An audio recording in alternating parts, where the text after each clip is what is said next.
Let us discuss about twin to twin transfusion syndrome. As the name itself indicates, as the name itself says, it is seen something which is seen in twins, right? It is seen in twins, and mostly it is seen in monochorionic diamniotic twins. Monochorionic diamniotic twins. So it is seen in twins, mostly monochorionic diamniotic twins. Here in twin to twin transfer syndrome, what happens is there is transfusion of blood from one twin to other twin. Okay, there is transfusion of blood from one twin to other twin. The reason for this transfusion is there is anastomosis of arteries to veins at the level of capillaries. There is arteriovenous anastomosis at the level of capillaries. Due to this anastomosis, blood is moving from one twin to other twin. The twin from which blood is transferred to other twin is called donor. So from donor to recipient, right? The blood is transferred from donor twin to recipient twin. Here you see the blood is moved from donor to recipient. So as the blood is moving, the donor becomes anemic, right? The donor becomes anemic, and also there will be hypovolemia, right?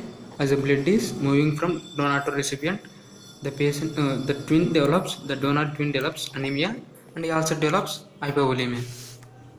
Due to anemia, intrauterine growth restriction will take place, and that results in low birth weight, right?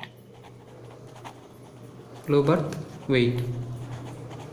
Due to hypovolemia, renal perfusion decreases, right? Renal perfusion will decreases. Due to reduction in renal perfusion, as all of us know, amniotic fluid is mainly formed by urine of fetus. So when there is decreased renal perfusion, it results in decreased urine output in the fetus. That results in oligohydramnios.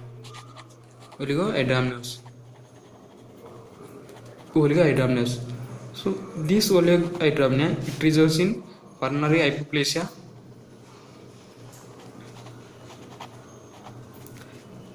limb contractures, renal failure, right? So all the things will happen due to oligohydramnia. This is what happens in donor. Now let's see what happens in recipient. Recipient is receiving blood from donor, right? Due to the transfusion of blood from donor to recipient, what happens is there will be hypervolemia. Hypervolemia will be seen because more amount of blood is transferred from donor to recipient. It results in hypervolemia, and also there is increase in blood cells, right? So it results in polycythemia. As there is hypervolemia, it results in increased renal perfusion. That results in polyhydramnios, right? Polyhydramnios. This results in preterm labor.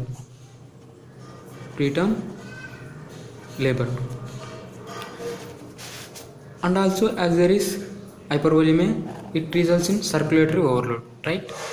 Circulatory overload. Due to circulatory overload, it results in heart failure. Of fetus.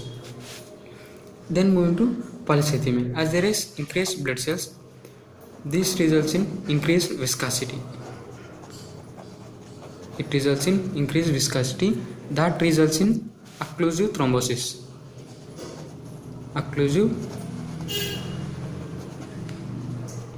thrombosis. See, as the blood is moved from donor to recipient, in the placenta also, the placenta undergoes paleness on one side. Paleness of one side of placenta is seen because the blood is transferred preferentially to one twin, right? This results in paleness of placenta. This is what happens in twin to twin transfusion in syndrome. So how will you diagnose? How will you diagnose? As I told you, this twin to twin transfusion syndrome is seen in monochorionic diamniotic twins, right? So first thing is the twin should be monochorionic and diamniotic twin. And second thing that helps in diagnosis is one twin must be oligohydramnia. Other twin will have polyhydramnias. You see, as I told you, the reason why there will be oligohydramnia and why there is polyhydramnia. Oligohydramnia is seen in donor, right? Donor twin. Polyhydramnia is seen in recipient twin, right? And these 2 points will help us in diagnosis. Once twin to twin transfusion syndrome is diagnosed, now this can be staged. We will stage this twin to twin transfusion syndrome. There are mainly 5 stages. There are 5 stages: stage 1, stage 2, stage 3, stage 4 and stage 5. In stage 1, what happens is, in stage 1 there will be disparity in the amount of amniotic fluid present in the both the twins. Means there is variable amount of amniotic fluid in the both the twins. So variable amount of amniotic fluid in twins, right? And when you see bladder of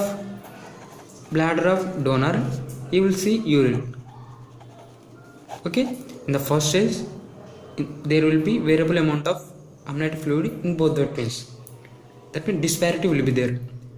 Plus, if you see the bladder of donor, you will see presence of urine. In the second stage, what you will see is urine will not be visible in the donor's bladder. So urine will not be visible in the donor's bladder. In third stage, what you see is abnormal Doppler studies of umbilical artery, ductus venosus or umbilical vein. You see abnormal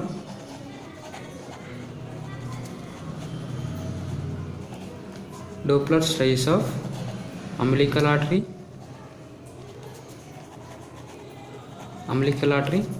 ductus venosus or umbilical vein. In stage 4, what you see is ascites or frank eye drops in either twin. Ascites or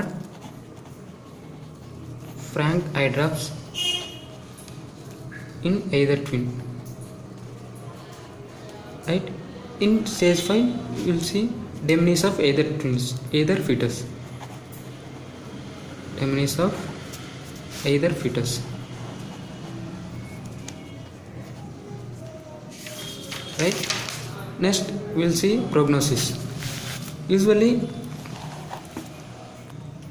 more than 3/4 of twin to twin transfusion syndrome, 3/4 of stage 1 twin to twin transfusion syndromes, they regress on their own. This is prognosis. Then moving to management.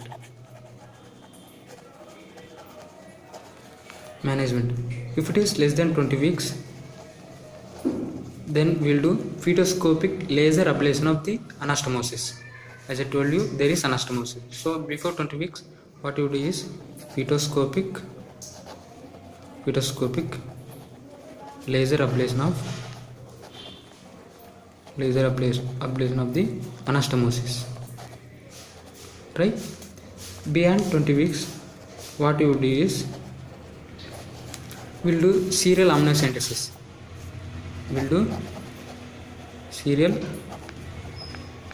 amniocentesis, or we'll do septostomy.